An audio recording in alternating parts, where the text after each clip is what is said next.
कुंभ मेले में बसंत पंचमी एक दिव्य कथा भारत की भूमि संतों, ऋषियों और देवताओं की लीला भूमि रही है।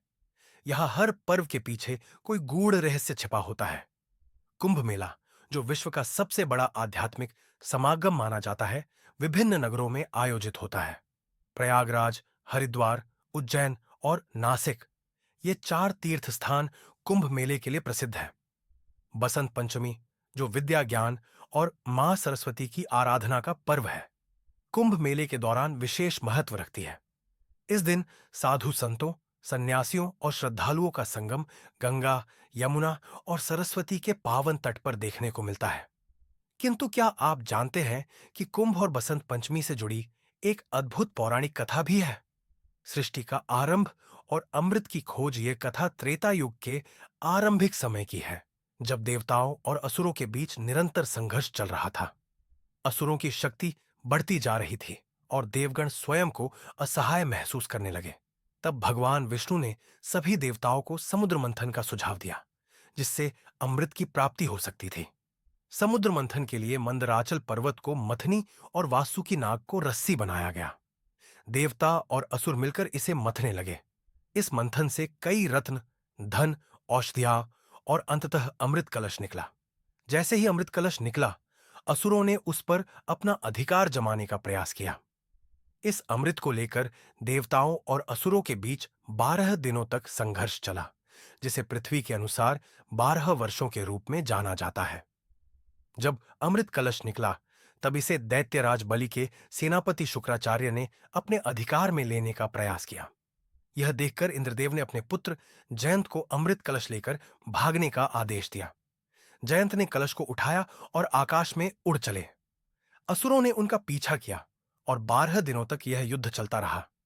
इस दौरान चार स्थानों, प्रयागराज, हरिद्वार, उज्जैन और नासिक पर अमृत की बूंदें गिर गईं। यही स्थान बाद में कुंभ मेले के पवित्र स्थल बने। इन बूंदों की शक्ति के कारण यहाँ के जल को अमृततुल्य माना जाता है। इस संघर्ष के दौरान जब जयंत अमृत कलश को लेकर भाग रहे थे, तब वह बसंत ऋतु का समय था। सूर्य अपनी संक्रांति में प्रवेश कर चुका था और वसंत की मधुर सुगंध वातावरण में फैल रही थी। कहा जाता है कि जब जयंत प्रयागराज पहुंचे, तब उस दिन बसंत पंचमी थी। देवगणों ने मां सरस्वती से प्रार्थना की कि इस पावन अवसर पर अमृत कलश की रक्षा करें।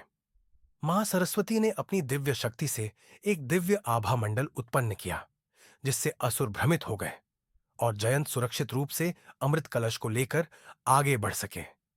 इसी कारण कुंभ मेले में बसंत पंचमी का विशेष महत्व है।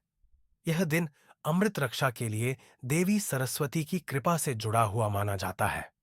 ऐतिहासिक संदर्भ और बसंत पंचमी का महात्म्य, कुंभ मेले की ऐतिहासिक जड़ें भी बसंत पंचमी से जुड़ी हुई हैं।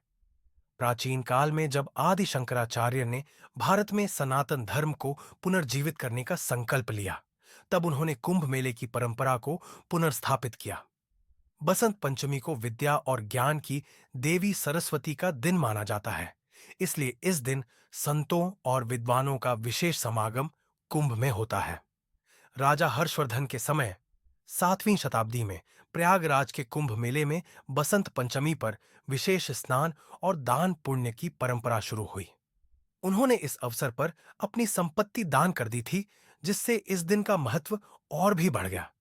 आज भी जब कुंभ मेला लगता है, तो बसंत पंचमी का दिन प्रमुख शाही स्नानों में से एक माना जाता है। इस दिन साधु संत, नागा बाबा और श्रद्धालु गंगा स्नान करते हैं और मां सरस्वती की आराधना करते हैं। यह दिन केवल स्नान का ही नहीं, बल्कि आध्यात्मिक जागरण और ज्ञान की प्राप्ति का भी प्रतीक है। कहते हैं कि जो भी श्रद्धालु इस दिन कुंभ में स्नान करता है, उसे जीवन में दिव्य ज्ञान और पुण्य की प्राप्ति होती है। कुंभ मेला और बसंत पंचमी केवल धार्मिक परंपराएं नहीं, बल्कि गूढ़ आध्यात्मिक और सांस्कृतिक धरोहरें हैं। इस कथा से यह स्पष्ट होता है कि कैसे अमृत रक्षा में बसंत पंचमी की भूमिका रही और कैसे यह दिन कुंभ मेले में एक विशेष स्थान रखता है।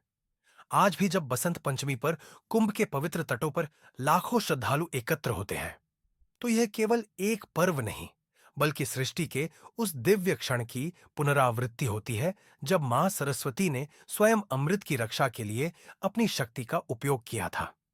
यह कहानी केवल पौराणिक संदर्भ नहीं, बल्कि सनातन संस्कृति की जड़ों की ओर इशारा करती है, जो हमें यह सिखाती है कि ज्ञान, भक्ति और तपस्या का संगम ही जीवन का वास्तविक अमृत है।